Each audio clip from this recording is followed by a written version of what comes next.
What we are dealing with today are the results of narrow capitalism. We have to extend our view to broad capitalism. The simple, narrow formula is the one we all know: land and capital and labor. Our common property is not properly represented in the game. It has no real price and is therefore regarded valueless. It is therefore been embezzled and misused. Moreover, only assumed goal of the system is to maximize each player's wealth, disregarding other values like justice, education, health, the environment, cultural issues, etc. We find that the invisible hand of the narrow view of capitalism is about to wipe us off the chessboard. We are at the beginning of the perfect storm and we are paying very little attention to the alarm bells ringing all around us. We can hear them if we just listen a bit more diligently. I say we must adopt a new, broader capitalistic model. In this one, we have a new production factor, information and know-how. Unlike the traditional factor, it is unlimited and can grow. We have to utilize energy sources that are renewable. The sun can supply in 8 minutes the total energy we currently need annually. Thriving towards wealth maximization made our economy flourish on account of environmental disaster. We have to stop thinking about growth from merely an economic point of view. We only manage things that we measure. Therefore, we must replace the single economic target with a multiple objective function that considers additional well-being indicators like health, education, justice, happiness, preservation of the nature, etc. There are countless things that we must do and that we must do quickly. It doesn't really matter what you do. Just everyone do something and start doing it today. And it is clear that we are allowed to err. The finite goal is to contribute positively to the environment. As an interim stage, it is needed to stop the waste and reduce our energy, water, mineral consumption, what is called eco-efficiency or industrial ecology, etc. This may give us a little more time to find better solutions. So many things to be done. It is practical job security for every person on this planet. Imagine a fully gainfully employed planet. It makes my heart smile. At this point in my presentation, you probably have one of 3 points of view. One, the first is that you really don't see the problems exist. Maybe it is something invented by the weird tree huggers, by the media, or by people who just want to take the food out of our mouth and money out of our pocket. The second is that yes, you do see that there is a problem, but it is not your problem. It should be solved by governments, by NGOs, or maybe by Bill Gates and other billionaires who have ample idle money and time on their hands to spend. And third, and I believe this is the most powerful, but frankly also the most challenging view, is to recognize that this is your home, that this is your legacy, that this is your risk to manage, and you commit to being part of the solution, even if you don't yet know what challenges and commitments you will face in your phase. For those of you who do believe that this is our problem, I'm sure you are already taking action.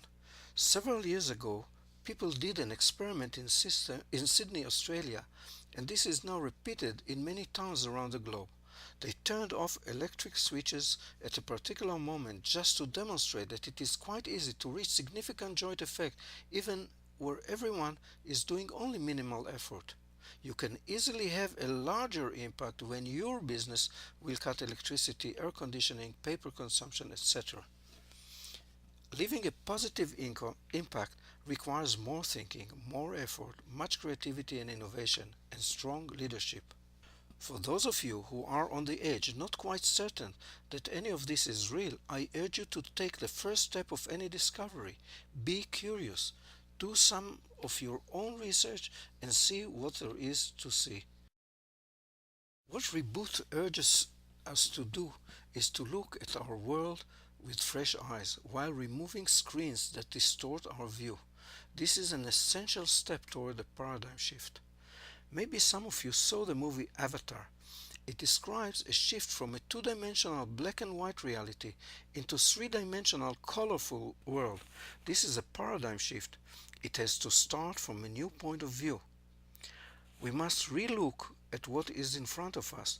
We must relearn about our place in the globe and in the web of humanity. We must think differently about our challenges and then redesign how we live and what we consider to be profitable.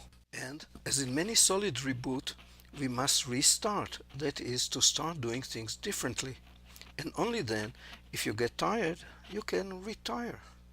We can't teach you this in 20 minutes. However, it can be done in 2-3 days workshop that we organize.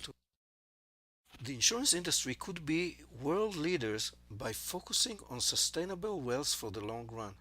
This is the point where insurers can play a major role due to their special expertise. The PSI Convention, Principles for Sustainable Insurance, that will be signed here, means that the leaders of the insurance industry declare that the social and environmental challenges are put now on the top of their agenda. Secondly, they declare that insurers, like everybody else, could do the regular task of cutting energy consumption and use of paper, etc. However, they can do much more than that. Insurers and pension funds are the only ones still having money to invest, and they are interested in the long run. All the environmental projects need long-term investments.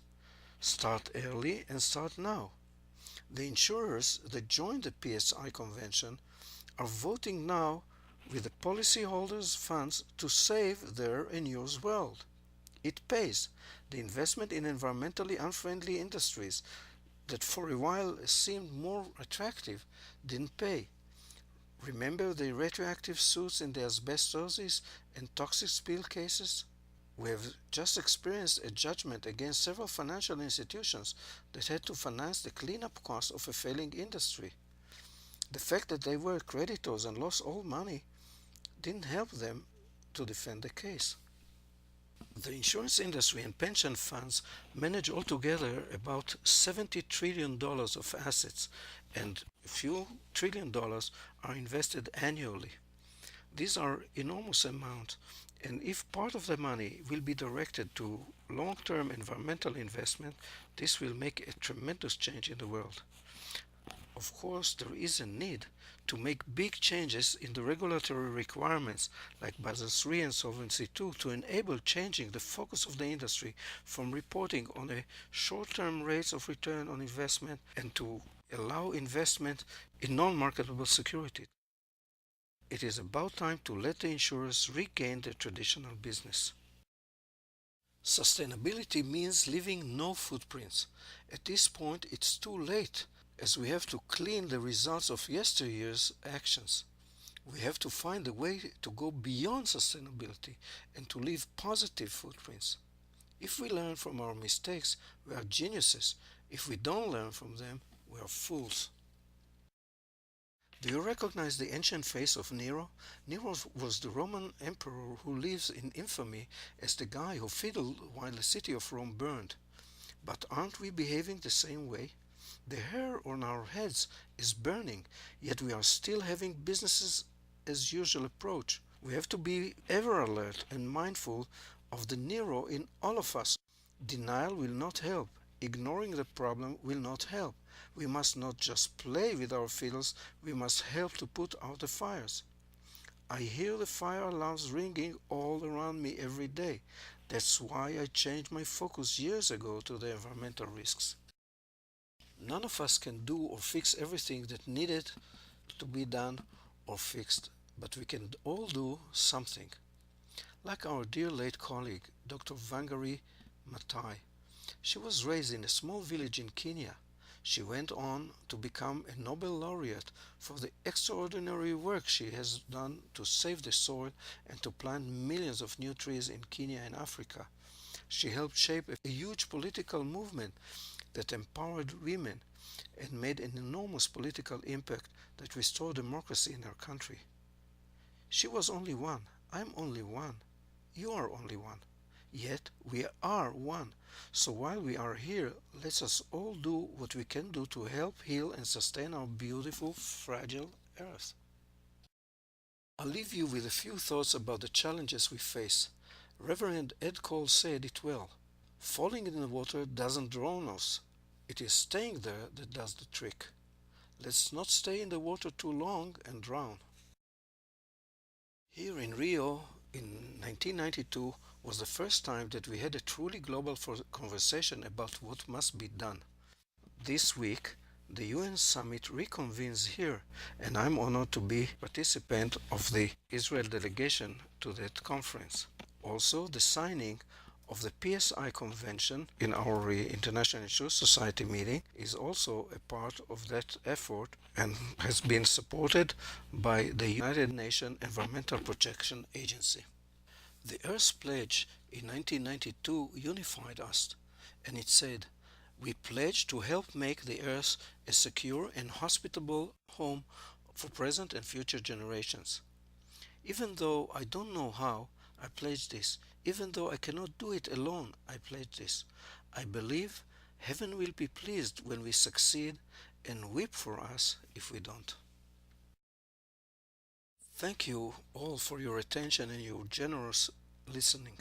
I hope you all visit our non-profit site where we explore what is needed and what is being done around the world. As this conference proceeds, I look forward to meeting you so that together we can discover how to lead the world into a new chapter, the restart after the reboot. Let us regain our traditional role as risk managers and insurers of the long-term risks of the world. Thank you.